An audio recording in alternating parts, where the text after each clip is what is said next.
नमस्कार साथियों, मैं आपका दोस्त प्रहलाद शर्मा और आप देख रहे हैं हमारा चैनल पिंक सिटी टाइम्स।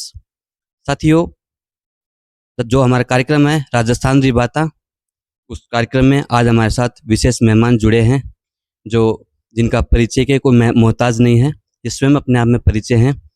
फिर भी मैं बता दूं, हाथोस धाम के महामंडलेश्वर और वर्तमान में हवा महल विधानसभा से विधायक हैं। तो सबसे पहले आपका स्वागत। जय सिया राम, जय Shri Balaji. Pink city times के सभी दर्शकों को दीपोत्सव की बधाई, शुभकामनाएं। सबके जीवन में आनंद रहे, मंगल रहे, सुख शांति समृद्धि रहे और आप हम सब सामूहिक रूप से अपने प्रदेश को और अपने देश को जिस प्रकार से उन्नति कर रहा है यथा योगदान देते हुए इसमें योगदान देवें, यही मैं आप सबसे निवेदन करता हूँ। आप सबकी शुभ मंगल कामनाएं करता हूँ। जय सिया राम, जय श्री बालाजी। महाराज जी, आप हवा महल से विधायक हैं और तो जब आप सुनते हैं हवा महल विधानसभा क्षेत्र, तो सबसे पहले आपके मन में क्या विचार आते हैं हवा महल के बारे में, हवा महल के जो लोग हैं उनके बारे में? ऐसा है, मेरा हवा महल का रिश्ता ऐसे है कि हमारा मूल निवास जो है वो हवा महल विधानसभा में आता है। चांदी की टकसाल वो क्षेत्र हमारा मूल निवास है और उसी परंपरा में ये हाथोज भी उसी परंपरा में मंदिर आता है। तो सेवा पूजा के लिए मैं यहाँ, बाकी परिवार मेरा आज भी है वहाँ। हवा महल विधानसभा से मेरा विशेष दूसरा मुख्य उद्देश्य मेरा ये है कि हमारा अपराकाशी शहर जयपुर, विशेष परकोटा, चार दीवारी क्षेत्र जो है इससे हमारी पहचान है। पूरी दुनिया में कहीं चले जाएं, कहाँ से आए? जयपुर से। अच्छा, ऐतिहासिक नगरी, हेरिटेज सिटी और आध्यात्मिक नगरी अपराकाशी से आए तो हमारा गौरव बढ़ जाता है कि हम लोग अपराकाशी के निवासी हैं। जयपुर नगर जिसका इतिहास राजा महाराजाओं से अनादिकाल से, जहाँ पर अध्यात्म के साथ में वास्तु भी है, ज्योतिष भी है, तंत्र भी है, मंत्र भी है, यंत्र भी है और ऐसे ऐसे यहाँ के विद्वान जिनकी चर्चा पूरी दुनिया में है, ऐसे ऐसे योद्धा जो इस भूमि से है जिनकी चर्चा पूरी दुनिया में है, ऐसे शहर के हम निवासी हैं। लेकिन हमारे शहर को क्या नज़र लगी कि पिछले कुछ वर्षों से शहर से पलायन चल रहा है, तेज गति से शहर से लोग भाग रहे हैं। उसका मुख्य कारण शहर की अव्यवस्थाएं, शहर में पर्टिकुलर एक समाज ने इस प्रकार का माहौल बना दिया, जगह जगह अतिक्रमण करना, कब्जे करना और वहाँ पर ई रिक्शा के माध्यम से पूरे शहर को भीड़ भाड़ कर देना, छोटी छोटी बात पे वहाँ उपद्रव को मचा देना, हर गली मोहल्ले में इस प्रकार का काम कर दिया। और कांग्रेस शासन में पिछले 5 साल तो इतिहास रच दिया कांग्रेस ने कि शहर के लोगों को गांव ढाणी में जो सुविधाएं होती है वो भी शहर के लोगों को नहीं मिले। भले वो आदर्श नगर विधानसभा हो, भले वो किशनपोल विधानसभा हो, भले वो हवा महल विधानसभा हो।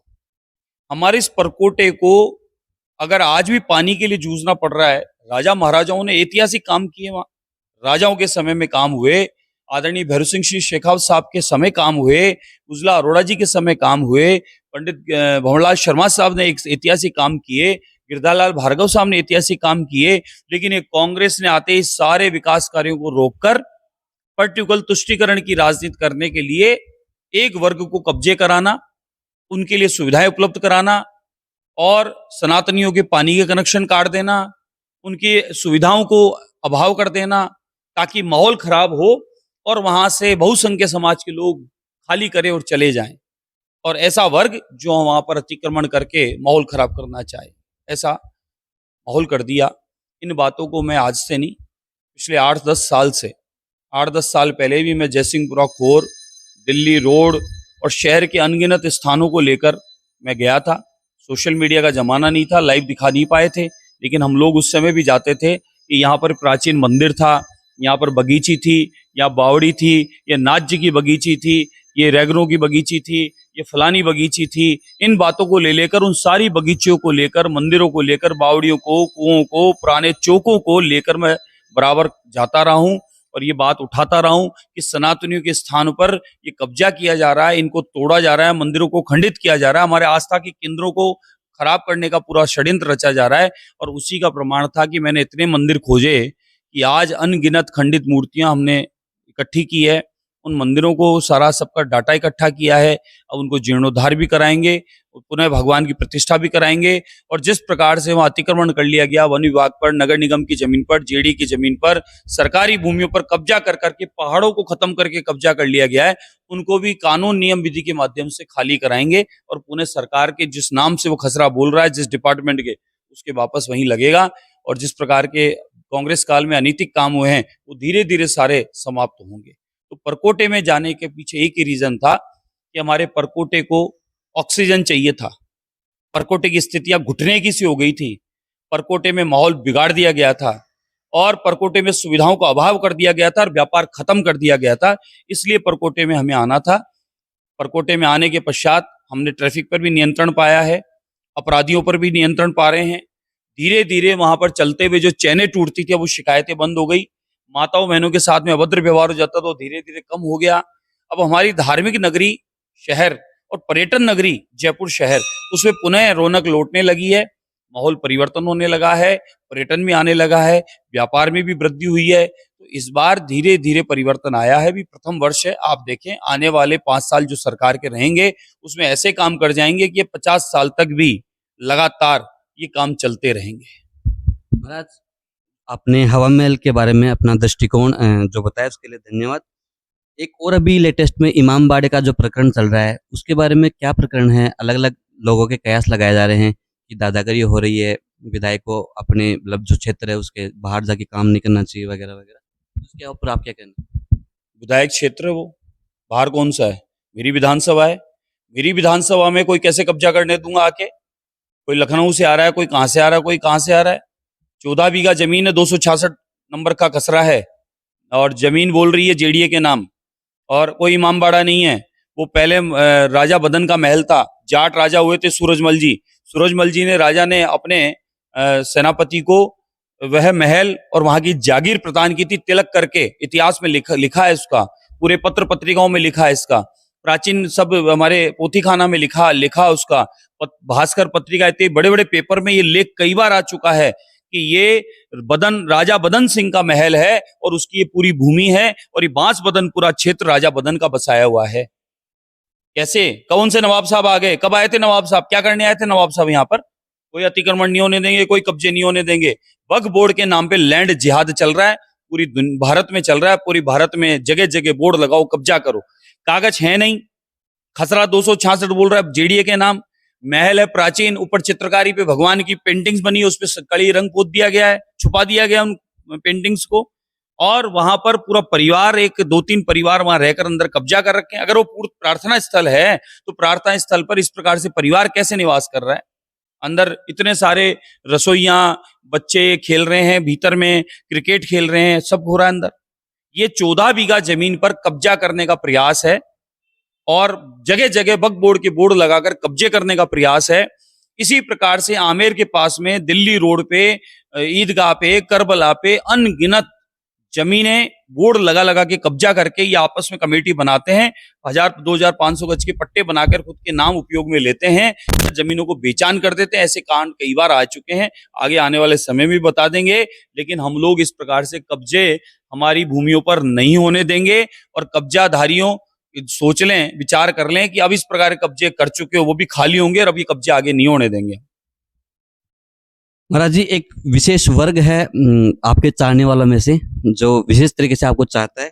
वो कहीं ना कहीं सोशल मीडिया पे और एक जो है नया ट्रेंड बन चुका है कि आपको विशेष प्यार से बोलो। वो आपको बाबा बवाल के नाम से बोलते हैं। ये विकिपीडिया पे मैंने देखा कि बोलते हैं बाबा बवाल है, बाबा बवंडर है। तो इसके बारे में आप क्या सोचते हैं? देखिए, ऐसा है, पिछले दिनों जो हमने धार्मिक स्थानों को खोजा या हमारे सनातन की भूमियों पर जो कब्जे थे उनके बारे में हमने जिक्र किया, चर्चा की, तो कांग्रेस शासन में अधिकारियों से पत्रकारों ने पूछा कि भाई ये बताओ, महाराज जी जो बता रहे हैं इन जमीनों के बारे में, मंदिर के बारे में, मंदिर के ऊपर कब्जे के बारे में, तो आपका क्या कहना है? तो अधिकारियों ने ये बात कही कि ये बवाल है बाबा, कुछ नहीं है ऐसा। बवाल मतलब ये व्यर्थ में ऐसे ही बोल रहे हैं। फिर वो बोल रहे तो वो प्रमाण हमने दिखाए, लाइव दिखाए हमने। हमने लाइव दिखाया, मीडिया को ले जाके दिखाया कि देखिए शिव जी के ऊपर क्या पड़ा है, शिव जी की मूर्ति कैसे खंडित की है, पार्वती जी को कैसे खंडित किया है, राजा रामचंद्र भगवान का ये मंदिर है, मंदिर की मूर्ति गायब है, हनुमान जी महाराज के ऊपर गंदगी डाल रखी है। हमने अनगिनत प्राचीन मंदिरों को दिखाया, चौकों को दिखाया और कागजों के माध्यम से उन भूमियों का नाम किस आधार पे कब कब क्या लिखा गया था और कैसे कैसे किन किन राजाओं ने, जागीरदारों ने भूमियां दी थी, वो हमने बताया। इसलिए बवाल तो वो इसलिए कहते हैं कि मैं वो सच्चाई सामने ला देता हूं, जो बोलता है ऐसा नहीं है वो लाया। फिर किसी ने कहा कि न तो यहाँ बांग्लादेशी आए, न रोहिंग्या आए हैं, फिर ये पकड़ में कैसे आ रहे हैं रोज। मैं खुद जाके उन आईडी कार्डों के स्थान पर मैंने पूछा है, लाइव दिखाया है और उन्होंने एक्सेप्ट किया है कि हाँ यहाँ सब प्रकार के कार्ड बनते हैं, 2,500 में पूरे कार्ड बना देते हैं हम। उसने एक्सेप्ट किया है ये। उन उन चोरों को हमने लाइव दिखाया है सबको। तो अब सामने हम दिखा रहे हैं और वो हम बता रहे हैं प्रूफ के साथ में, फिर भी कोई ये बवाल है तो भाई बवाल सही, लेकिन हम लोग जो इस प्रकार के बाहर के लोग अंदर गलत गतिविधियों के से अपराधी गतिविधियों के करने वाले देश में घुस रहे हैं, शहरों में घुस रहे हैं, गली मोहल्लों में घुस रहे हैं, उनको हम लोग अब घुसने नहीं देंगे। वो अपने अपने बैग पैक करो और चल दो, अन्यथा जेल के पीछे जाने की तैयारी करो। क्योंकि हम जांच कराएंगे, पूरे किराएदार वेरिफिकेशन कराएंगे, एक एक गली मोहल्ले में कहाँ कहाँ कच्ची बस्तियां बसा के, इंडस्ट्रियल एरियो के अंदर, फुटपाथ पे, डिवाइडर पे, जगह जगह कॉलोनी बसाकर ये बांग्लादेशी यहाँ छुपे पड़े हैं। अब समय अनुरूप सबको यहाँ से जाना पड़ेगा, अन्यथा जेल के पीछे होना पड़ेगा। तो जो आपका कार्य करने का तरीका है, इसके लिए भी कई बार आरोप लगते हैं कि बाबा लाइमलाइट में बने रहने के लिए करते हैं, या वास्तव में इसके पीछे कोई वास्तविकता है? मैं काम करना स्वभाव में मेरे, मैं सनातनी हूँ और लगातार पिछले 27 साल का अनुभव मुझे, पहले वो विश्व हिंदू परिषद में रहा हो या बजरंग दल में रहा हो या आज भारतीय जनता पार्टी में हूँ, मेरा स्वभाव है, मेरा सनातन, मेरा धर्म, मेरा देश, मेरे देश के वासी, सबके लिए निरंतर बोलना, मुखर रहना और उन सब विषयों पर चर्चा करना मेरा स्वभाव रहा है। तो मैं उस काम को लेकर पहले भी करता था, आज भी करता हूँ, कोई नई बात नहीं है मेरे लिए। चुनाव से पहले भी मैं तो ये चीज़ें सामने लाता ही था ना, उस समय तो मीडिया नहीं थी, मेरा मोबाइल भी लाइव दिखाता ही था ना। तो ऐसा नहीं है, मेरा काम करने का तरीका और स्वभाव है, वो मैं करता रहता हूँ और कोई क्या कहता हूँ उसकी परवाह नहीं करता। मेरे गुरु ने कहा है कि हाथी चलता अपनी मस्त चाल में, पीछे वाले ऐसे ही करते रहते हैं, मैं परवाह नहीं करता। मैं मेरा काम कर रहा हूँ और काम बोलता है और काम बोलता रहेगा। और जो लोग जिनको छीटाकसी करनी है या काम में व्यवधान डालने के लिए इस प्रकार के उटपटांग शब्द बोलने में, उनकी परवाह नहीं करता। मैं मेरे काम को देख रहा हूँ, मेरा लक्ष्य सामने साध रखा है, मैं सिर्फ उसको लेके चलता हूँ और उसी पर अपना निरंतर काम कर रहा हूँ। अभी हरियाणा चुनाव में योगी आदित्यनाथ जो यूपी के मुख्यमंत्री हैं, उनका एक बयान वायरल हुआ था और उसको कई जगह उन्होंने इस्तेमाल भी किया कि बटेंगे तो कटेंगे। तो इस बयान के पीछे की क्या वास्तविकता है? वास्तविकता है कि देश को बांटने का प्रयास किया जा रहा है। कुछ विपक्षी दल जो गिनती के बचे हैं, भले वो मम्मी बेटा जीजी जाजी की पार्टी कांग्रेस हो या कोई पिता पुत्र की पार्टियां बिहार की हो, यूपी की हो या अन्य जगह की हो, ये पारिवारिक जो पार्टियां हैं ये बांटने और काटने का काम करती है जातियों में, जाति और पंथ में ये बांटने का काम करती है। और भारतीय जनता पार्टी यानी जनता की पार्टी, जनता की पार्टी, जनता के बीच रहने वाली पार्टी और उस विचारधारा को लेके चलती है। अंत्योदय यानी अंतिम छोर पर बैठा व्यक्ति, वो कोई भी पंथ का हो, कोई भी जाति धर्म को मानने वाला हो, उस व्यक्ति तक हमारी सेवा पहुंचे। हमारा सीधा सा सबको पता है कि 4 भागों में हमने सबको बता रखा है। मातृशक्ति महिला, उनके उत्थान के लिए हम सबको काम करना है, युवाओं के लिए करना है और गरीब के लिए करना है। अंतिम छोर में बैठा व्यक्ति है, किसी भी रूप में कोई मदद की आवश्यकता, उसके लिए हमें काम करना है। हमारे सबको क्लियर है कि हमारे पास में जातियों का बंटवारा नहीं है, हमारे कोई धर्म का बंटवारा नहीं है। हमारी संस्कृति, हमारी परंपराएं सनातन के साथ, हमारा देश और देश का प्रत्येक व्यक्ति वो हमारे लिए उपयोगी है और उसकी सुविधा, उसकी आवश्यकता, उसकी जिम्मेदारी हमारी है। उसी बात को लेकर आदरणीय प्रधानमंत्री नरेंद्र मोदी जी 2014 से जो काम कर रहे हैं, गरीब कल्याण की योजनाओं के साथ लोगों तक लाभ पहुंचाने का, उसी काम को प्रत्येक भारतीय जनता पार्टी का कार्यकर्ता काम कर रहा है और उसी काम को लेकर हम काम कर रहे हैं। और उसी का नतीजा है कि आज पूरी दुनिया में लार्जेस्ट कोई पार्टी है वो भारतीय जनता पार्टी है। यहाँ पर पद प्रतिष्ठा नहीं है, यहाँ पर तो काम बोलता है काम। उसी काम को लेकर हरियाणा है, उसी काम को लेकर मध्य प्रदेश है, उसी काम को लेकर राजस्थान है, अनगिनत प्रदेशों में पूरे भारत में उसी काम को लेकर, और कश्मीर में भी उसी काम को लेकर हमारी देखिए निरंतर बढ़ोतरी हो रही है। उसका कारण है कि हम लोग जाति धर्म में नहीं बांटते। ये काम रहा है ये पारिवारिक पार्टियों का, कोई जातियों में बांट रहा है, कोई धर्म पंथ में बांट रहा है। हमारे यहाँ प्रधानमंत्री जी की कोई भी योजना का लाभ कोई भी ले रहा है, नहीं ले रहा। अनाज राशन मिल रहा है, नहीं मिल रहा सबको। या पूछा जा रहा है कि भाई इस जाति को मिलेगा, इसको नहीं मिलेगा, इस धर्म को मिलेगा, इसको नहीं मिलेगा। अस्पतालों की सेवाएं, आयुष्मान कार्ड की सेवाएं, औषधियों का कार्य मिल रहा है, किसानों को लाभ मिल रहा है। इसी प्रकार से हमारे आवास की योजना का लाभ प्रधानमंत्री जी के द्वारा मिल रहा है। इसी प्रकार से मुख्यमंत्री जी की योजनाओं का लाभ सबको मिल रहा है। वहां कोई धर्म पंथ के बोर्ड लगा रखे हैं भाई इसको मिलेगा, इसको नहीं मिलेगा। ये तो वो जो पारिवारिक पार्टियां हैं वो माहौल बिगाड़ने के हिसाब से माहौल बनाती है ऐसा। बाकी भारतीय जनता पार्टी, आदरणीय प्रधानमंत्री नरेंद्र मोदी जी, एनडीए के सरकार और भाजपा की राजस्थान की सरकार सब मिलकर सामूहिक रूप से 4 लोगों के लिए काम कर रहे हैं। महिला के लिए, युवाओं के लिए, और किसी भी रूप में किसी गरीब की मदद सेवा के लिए, और किसान के लिए हम लोग बिना किसी रोकथाम के बराबर उनकी सेवा का काम कर रहे हैं। और सेवा धर्म हमारा है, न कि राजनीति हमारा कर्म है। ये करने वाले करो, हर काम में राजनीति दिखता है इनको। हमारे भारतीय जनता पार्टी में सिर्फ काम, सेवा, और सेवा के माध्यम से हम लोग लोगों का आशीर्वाद पाते पाते आज लार्जेस्ट पार्टी है। तो उसका सेवा की वजह से है, धरातल पे हैं। सिर्फ खाली झूठे वादे, ढकोसले या ये नौटंकीबाजी नहीं की है कि आखिरी वर्ष आया और खूब घोषणाएं कर दी और खुद होटलों में पड़े रहे। उसके बाद घोषणाओं के बाद हुआ क्या? धरातल पे कोई काम नहीं हुआ, लोग त्राहिमा कर रहे थे। उसी की वजह से लोगों ने डिलीट का बटन दबाया और भारतीय जनता पार्टी सुशासन आदरणीय मोदी जी के काम को चुना, और उसी क्रम में हरियाणा में चुना। उसी क्रम में हमें कश्मीर में बढ़ोतरी मिलती आ रही है, अनगिनत प्रदेशों में। और आप देखिए राजस्थान में भी सातों के सातों सीट पर ऐतिहासिक बहुमत के साथ हम लोग विजय होके आएंगे, क्योंकि लोग काम बोल रहा है। आदरणीय मुख्यमंत्री जी आप देख लें, पिछले 9 महीने का कार्यकाल, आज तक किसी ने फैसला नहीं लिया। जल के लिए इतना बड़ा समझौता किसी ने नहीं किया। मुख्यमंत्री महोदय ने आने के तत्पश्चात तुरंत, अरे साहब हम क्या कहा कि गली मोहल्लों में प्याऊ लगाने की सेवा का काम करते हैं, क्या किसानों के लिए पानी के लिए हम लोग काम नहीं करेंगे? इतना बड़ा ऐतिहासिक काम जल लाने का यहाँ काम हुआ है। किसानों को भी मिलेगा, पीने का पानी भी मिलेगा, और यहाँ की हरित क्रांति भी आएगी। ऐतिहासिक काम हुआ है।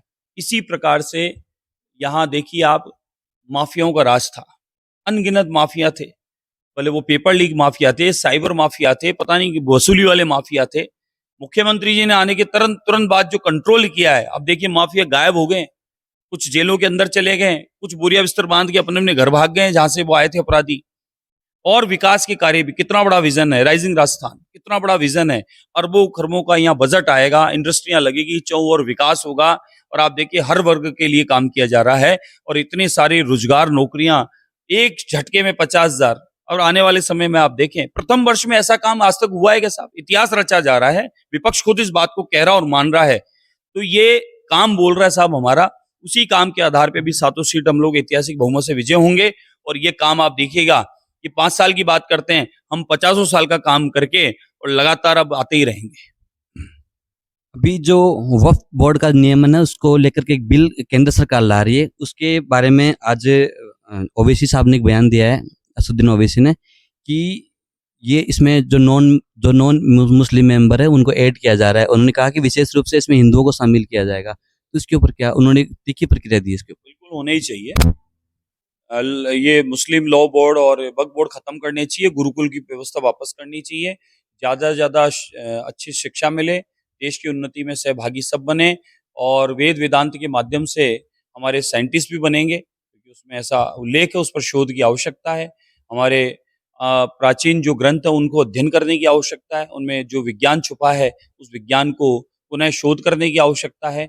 और मैं तो कहूंगा कि हमारा तो एक पाठ है हनुमान चालीसा, उस हनुमान चालीसा के पाठ में ही उस हमारे सूर्य की दूरी के बारे में उल्लेख है। यानी हमारे शास्त्र प्रमाण है इस बात का कि हमारे पूर्वजों ने जो ऐतिहासिक पहले से शोध करके डाल दिया, वह शोधों को द्वारा अध्ययन करो आप, उसी से ही हम लोग विश्व गुरु हैं और रहेंगे। और उसी के माध्यम से हम लोग पूरा विकास कार्य, आप माने कि अणु परमाणु की बात होती है तो हमारे ग्रंथों में पहले से उल्लेख है इन बातों का।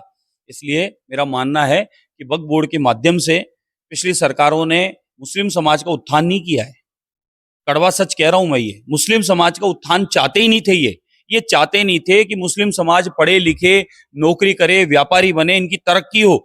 इन्होंने क्या किया, एक षड्यंत्र रचा है कि मुस्लिम समाज को वक्फ बोर्ड और मदरसा बोर्ड, फलाना बोर्ड इसमें फंसाए रखो। इससे क्या होगा कि इसमें उलझे रहेंगे और तरक्की इनकी हो नहीं पाएगी। आदरणीय मोदी जी ने मुस्लिम माताओं बहनों की चिंता की, 3 तलाक अभिशाप था। आज माताएं बहनें खुश है।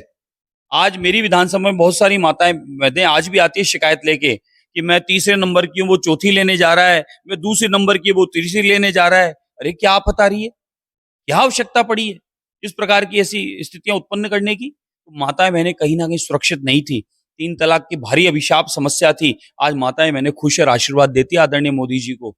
और इसी प्रकार से ये सब समाप्त करके और गुरुकुल लाने की आवश्यकता है। और ये लैंड जिहाद के काम चल रहे हैं, भले वो मदरसा बोर्ड हो, भले वो वक्फ बोर्ड हो या मुस्लिम लॉ बोर्ड हो, जमीनें कब्जा करते हैं, आपस में पट्टे काटते हैं, उनमें मल्टी स्टोर बिल्डिंग बनाते हैं, कमाई का जरिया बनाते हैं। इनकी जांच करा लो, अगर ऐसा नहीं पाए तो इनको ठीक है इसका सदुपयोग हो रहा हो तो बता दो।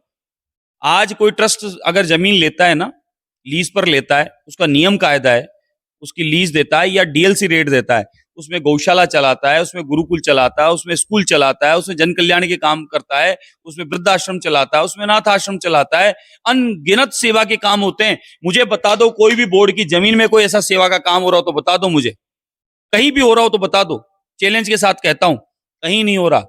किसी का भला किया हो इन जमीनों के कब्जा करके, इन्होंने जमीनों के माध्यम से बता दो मुझे, कहीं नहीं हो रहा। इसलिए सब समाप्त होना चाहिए, इनकी जांच होनी चाहिए। इन जमीनों को खुर्द-बुर्द किया, उन सबके खिलाफ कार्रवाई होनी चाहिए।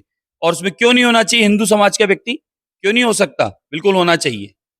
ये जाति और धर्म के बीच बांटने का काम बंद करो, ये इस प्रकार का धंधा बंद करो, लोगों के बीच नफरत फैलाने का काम, ये ओवैसी जैसे लोग नफरत फैलाने का काम करते हैं। अगर इन मुसलमान भाइयों बहनों का अगर ये भला चाहते तो इनको ये शिक्षा देते कि यूनिवर्सिटियों से, अध्ययन से, शिक्षा केंद्रों से जुड़ें, शोध संस्थानों से जुड़ें, डॉक्टर, वकील, इंजीनियर, साइंटिस्ट बने, अब्दुल कलाम साहब को अपना आदर्श माने, स्वामी विवेकानंद को अपना आदर्श माने, ये कहते। लेकिन ये भारत में रहकर भारत के मुसलमानों को कहीं ना कहीं गुमराह करके और अपनी राजनीति चमकाना चाहते हैं, वो गलत तरीका है। अब मुसलमान भी समझ गया है उनका भला किसमें है। आदरणीय मोदी जी ने जो मुस्लिम समाज के लिए लगातार काम करते आ रहे हैं, वो अब तक सरकारों ने नहीं किया। इन्होंने लड़ाने का काम किया, गुमराह रखने का काम किया, सही मायने में इस समाज का विकास का काम किया है तो भाजपा और मोदी जी ने किया है। इसलिए ओबीसी जैसे लोग कितनी गंदगी फैला दें, अब उनकी गंदगी में कोई नहीं आने वाला है। ये अब भारत का सारा समाज समझ गया है और इन लोगों के फैलाए भ्रम जाल से सब निकल गया है। अंतिम प्रश्न महाराज जी, आप एक मठ के महामंडलेश्वर हैं, तो अभी जो मेरा जो प्रश्न है उसकी व्याख्या इस प्रकार से कि धर्म का राजनीति से क्या संबंध है? सेवा तो वैसे भी की जा सकती है। अब संत परंपरा से हैं और भी बहुत सारे विधायक सांसद ऐसे हैं जो किसी न किसी मठ से आते हैं। स्वयं योगी आदित्यनाथ जी, वो भी बड़े मठ के मठाधीश हैं। थोड़ा सा इतिहास में जाना पड़ेगा आप। रामचरितमानस को अध्ययन करना। रामचरितमानस में राम जी महाराज जब ऊपर, दशरथ जी महाराज जब ऊपर बैठते हैं ना आसन पे, तो एक और उनके संत ऋषि महामुनि बैठते हैं, एक तो उनके गुरु बैठते हैं, दोनों बराबर में आसन लगते हैं राजा के, और वो दोनों गुरु महाराज विराजते हैं। और दोनों गुरु महाराज उनकी सारे कार्रवाई पर पूर्णतः नियंत्रण रखते हैं और किसी के साथ अन्याय नहीं हो जाए उसके लिए ऋषि को, गुरु महाराज को ये अधिकार है कि वो राजा को भी दंड दे सकते हैं। यानी राजधर्म, राजनीति चलेगी लेकिन धर्म के अनुरूप चलेगी। न्याय उचित फैसला होना चाहिए, ऐसा नहीं अन्याय हो जाए किसी के साथ। इसी प्रकार से किन्नर भी बैठा करते थे, इस प्रकार से अन्य भी बैठा करते थे। पूरे दरबार में इतिहास में चले जाए, पुरानी परंपरा है। और देखिए आप चाणक्य को भी अध्ययन कर लीजिए, थोड़ा सा चाणक्य को भी अध्ययन कर लीजिए, उन्होंने भी तय किया था किसको बनाना है और किसको उतारना है। इसलिए ये तो पुरानी परंपरा है, ये इसमें ऐसा नहीं सोचे कि कोई राजनीति बुरी चीज थोड़ी ही है, लेकिन उसको धर्म के आधार पे करना चाहिए, सेवा के आधार पे करना चाहिए। तो मैं तो राजधर्म मानकर काम कर रहा हूँ। मेरा जो विषय पहले था मैं आज भी उस पर बात कर रहा हूँ। और जब विधायक हूं तो दोनों वर्ग मेरे लिए बराबर हैं, वो भले वो ईसाई होता हो कि भले वो मुस्लिम होता हो कि भले वो बहुसंख्यक होता हो, लेकिन मेरा सनातनी भी मेरे लिए अति आवश्यक है। क्योंकि धर्म के आधार पर ही तो भारत में बंटवारा हुआ था। किस आधार पे हुआ था बंटवारा? आपसे सवाल करता हूं, आप तो पत्रकार हैं, किस आधार पे हुआ था बंटवारा? जिसको जो चाहिए था उसने तय कर लिया था ना, फिर अब काहे का झगड़ा है? ऐसा थोड़ी चलेगा। अब पहले ले लिया फिर कब्जा कर लो, फिर ले लिया फिर कब्जा कर लो, ऐसा नहीं चलेगा साहब। अब सनातनियों की जगह पर कब्जा नहीं होने देंगे। किस प्रकार से कितना ही वायुमंडल खराब करना चाहें, अनगिनत कितने प्रकार के आरोप लगा के उटपटांग माहौल बिगाड़ना चाहें, जहां नीतिगत है मैं साथ हूं, पूर्णतः साथ हूं, मैं मदद कर तैयार हूं हर विषय पर, लेकिन जमीनों के नाम पर कब्जा करके लैंड जिहाद करना उसके मैं साथ नहीं हूं। 27 मुस्लिम परिवारों को उन जमीनों से बेदखल किया गया है, गरीबों को जो 50 साल से वहां रहते आ रहे थे आजादी से, उन मुस्लिम परिवारों को बेदखल किया किस बात पे कि तुम वक्फ बोर्ड की जमीन पे रह नहीं सकते। फिर जमीन का क्या उपयोग किया, पट्टे काट लिए, आपस में बांट लिए, ये धंधा चल रहा है। इसी प्रकार से मुस्लिमों का भी कहीं ना कहीं नुकसान कर रहे हैं जमीनों का कब्जा करके। उन गरीबों का तो कोई भला किया नहीं, कोई स्कूल कॉलेज उन्होंने खोला नहीं, कोई यूनिवर्सिटी खोली हो तो बता दो उसके अंदर, कोई उन्होंने घर बना के आवासीय योजना करके कोई निःशुल्क किसी को बेचारे को धर्मशाला दी हो तो बता दो मुझे। आज सनातनी बंधु हर तीर्थ पर, हर रेलवे स्टेशन पे, हर बस अड्डे पर, हर चौराहे पर, हर गांव में, हर ढाणी में प्याऊ बनाता है, पेड़ लगाता है, छांव के लिए एक जगह व्यवस्था करता है, बस स्टैंड पे 3 टप्पर आरसीसी डालकर व्यवस्था करता है। हर जगह सनातनी कोई ना कोई भूमि का सदुपयोग करके लाभ देने का प्रयास करता है, और तोड़ पेड़ लगाकर पक्षियों के लिए घरौंदे लगाने का काम, पक्षियों को बचाने का काम करता है। लैंड लेता है तो गौ माता की रक्षा हो, सनातन की गौ माता सर्वोपरि उसकी रक्षा हो, उसके काम करता है। मुझे बता दो एक भी केंद्र चल रहा है कि यहाँ पर जीव जंतु पशु पक्षी की सेवा होती है या गौ माता की सेवा होती है या बच्चों को पढ़ाई कराई जा रही है या शिक्षा दी जा रही है या हॉस्टल, क्या उपयोग उन भूमियों का? सिर्फ खाली लैंड जिहाद है, जमीनों को कब्जा करो और उनको दुरुपयोग करो, इसके अलावा और कुछ नहीं है। इसलिए ये सब धीरे धीरे खत्म होना चाहिए, बंद होना चाहिए, इसकी जांच होनी चाहिए, और मुस्लिम बंधु और बहनों को भी उनका अधिकार मिलना चाहिए। उनका अधिकार शिक्षा का है, उनका अधिकार नौकरी का है, उनका अधिकार व्यापार का है, देश की तरक्की का है, और देश की तरक्की में योगदान देने का उनका भी बनता है। उनको उस ओर आगे बढ़ना चाहिए। और सवाल मुझे याद आ गया, एक देश एक कानून जो अभी मुहिम चल रही है, एनआरसी हो, जिसमें एनआरसी रजिस्टर है, इसके बारे में भी 2 शब्द। बिल्कुल, एक देश एक कानून होना ही चाहिए। एक तरफ तो हम 2 और हमारा 1, कोई ज्यादा 2, और एक और चल रहा है 4 बेगम और 36 बच्चा।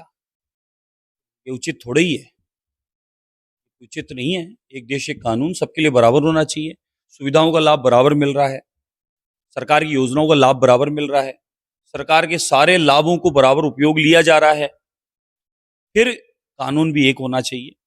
कश्मीर में भी इस प्रकार का माहौल बना दिया था कि जैसे 370 हट जाएगी, पता नहीं क्या बवाल मचेगा। शांतिपूर्वक कश्मीर के लोग प्रसन्न हैं, आज पर्यटन वहां आ रहा है, डेस्टिनेशन विवाह हो रहे हैं, दुनिया भर का पर्यटन कश्मीर में आने लगा है, और जिस प्रकार से रोजगार वहां बढ़ा है, कश्मीरी भाई बहनें प्रसन्न है, वहां आनंद में है, क्योंकि वहां सबसे बड़ी समस्या थी शिक्षा और रोजगार, जिसको 370 का ताला मार के बंद कर दिया था।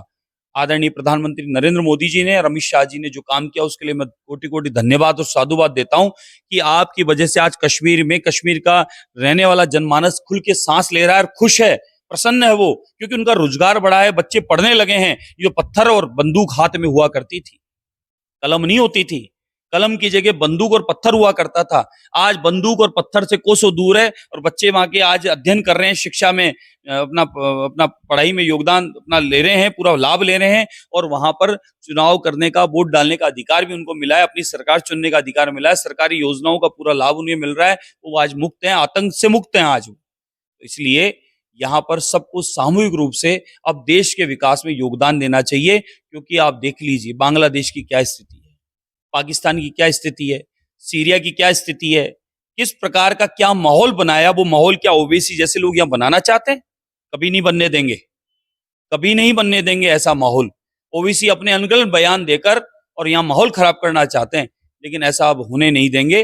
वो अपना कितना ही बकवास कर लें, अब देश का हर जनमानस वो ये चाहता है, वो बहन हो कि भाई हो, कि आदरणीय मोदी जी के नेतृत्व में जैसे देश का विकास हो रहा है, उसमें हम सबको योगदान दाता बनना है, सबको उसमें अपना यथा योगदान देकर देश के विकास में सहभागी बनना है। उसके लिए सब लोग मिलकर काम करना चाहते हैं। तो ऐसे बयानों की, ऐसे लोगों के भी यहाँ कोई जगह नहीं है। इसलिए एक देश एक कानून की आवश्यकता है, समय अनुरूप आ जाना चाहिए, आवश्यकता है इस समय। तो अब आपने देखा किस प्रकार से महाराज जी ने जो बेबाकी से सवालों का जवाब दिए, उसके लिए बहुत बहुत धन्यवाद, और जल्द ही मिलेंगे एक नए व्यक्तित्व के साथ। तब तक के लिए राम राम, धन्यवाद।